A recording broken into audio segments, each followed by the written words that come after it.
High বন্ধুরা, সবাই গায়ে নেবেন না। আমি একটা কথা বলতে চাইছি। আমি পরশুদিন একটা ফেসবুকে দেখছিলাম, বাংলাদেশেই বাড়ি, বাংলাদেশেরই ভাই, ইন্ডিয়া আর সাউথ আফ্রিকার খেলা হলো মনে হয় কাল।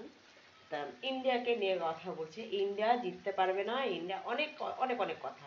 তা আমি তার উদ্দেশ্যে কথাটা, ভিডিওটা বানালাম যে ভাই, ইন্ডিয়ার প্রতি আপনাদের এত রাগ কেন? কিছু কিছু মানুষের খুব রাগ, কিন্তু সেই ইন্ডিয়ায় কিন্তু যাদের রাগ আছে তারাই কিন্তু বেশি আসে।